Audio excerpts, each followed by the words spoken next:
நடிகரும் தேமுதிக கட்சியின் தலைவருமான விஜயகாந்த் அவர்கள் கடந்த டிசம்பர் மாதம் 28ஆம் தேதி காலை 6:10 மணி அளவில் உயிரிழந்தார். அவரின் ஆன்மா சாந்தி அடையணும் அப்படின்னு நினைக்கிறவங்க இந்த வீடியோக்கு லைக் கொடுத்துட்டு தொடர்ந்து இந்த வீடியோவை பாருங்க. கேப்டனுடைய நினைவிடத்தில் ஒரு குரங்கு ரொம்ப நேரமாக உட்கார்ந்துட்டு இருக்கிறத பார்த்து பொதுமக்கள் எல்லாருமே ஆச்சரியப்பட்டாங்க. கேப்டனுடைய உடலானது தேமுதிக அலுவலகத்தை தான் புதைக்கப்பட்டிருக்கு. அந்த இடம் கூடிய சீக்கிரத்தில் கல்லறையா மாறப்போகுது. அந்த இடத்துல விளக்கெறிகிற மாதிரி செய்ய போறாங்க. விஜயகாந்துடைய நினைவிடத்துக்கு யார் வேணா வரலாம், 24 மணி நேரமும் இங்கே பூஜை செய்யலாம், யாருக்கும் எந்த விதமான தடையும் இல்லை அப்படின்னு சொல்லி ஏற்கனவே பிரேமலதா சொல்லிட்டு இருந்தாங்க. அதனால் மக்கள் எல்லாருமே தினமும் காலையில் இருந்தே கேப்டன் நினைவிடத்துக்கு போய் அவருக்கு அஞ்சலி செலுத்திட்டு வராங்க. அங்கு நபர்களுக்காக, அங்கு வரக்கூடிய மக்களுக்காக அன்னதானமும் அங்கே வழங்கப்பட்டு வருது.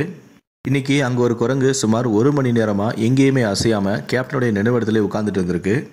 இதை பார்த்த மக்கள் எல்லாருமே குரங்கு கடவுள், அதாவது ஆஞ்சநேயரே நேரில் விஜயகாந்துக்கு ஆசீர்வாதம் செய்ய வந்திருக்காங்க அப்படின்னு சொல்லி எல்லாருமே பேச ஆரம்பிச்சிட்டாங்க. ஏற்கனவே பிரேமலதா விஜயகாந்த் சொல்லியிருந்தாங்க, கேப்டனுடைய நினைவிடத்தில் ஒரு விளக்கு எப்பவுமே எரிஞ்சுக்கிட்டே இருக்கும் அப்படின்னு சொல்லியிருந்தாங்க. ஸோ அதை பார்க்கும்போது அங்கே ஒரு பாசிட்டிவ் எனர்ஜி உருவாயிருக்கு. ஸோ அந்த பாசிட்டிவ் எனர்ஜியால தான் இப்போ ஆஞ்சநேயரே அங்கே வந்திருக்காங்க அப்படின்னு சொல்லி அங்கே கூடியிருந்த மக்கள் எல்லாருமே பேச ஆரம்பிச்சிட்டாங்க. அதுக்கப்புறம் அங்கே இருந்த பொதுமக்கள் சிலர் அந்த குரங்கை ஃபோட்டோ எடுக்கிறது, அந்த குரங்கு பக்கத்தில் இருந்து செல்ஃபி எடுக்கிறது, அந்த குரங்குக்கு பிஸ்கட்டு சாப்பிட ஏதாவது போடுறது, இந்த மாதிரியான வேலைகள்லையும் ஈடுபட ஆரம்பிச்சிட்டாங்க. ஆனால் இதில் ஆச்சரியப்படக்கூடிய விஷயம் என்னென்னா, யாருமே அந்த குரங்கு அங்கேருந்து விரட்டல. அதுவே கொஞ்சம் நேரத்தில், அதாவது 1 மணி நேரத்துக்கு அப்புறம் அதுவே அங்கே பக்கத்தில் இருந்த ஒரு மரத்தில் ஏறி போயிருச்சு.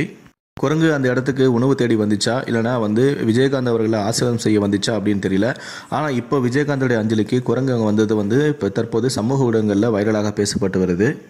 இந்த ஒரு விஷயத்தை பற்றி நீங்கள் என்ன நினைக்கிறீங்க அப்படிங்கிறத கீழே இருக்கக்கூடிய கமெண்ட் பாக்ஸை ஷேர் பண்ணுங்கள்.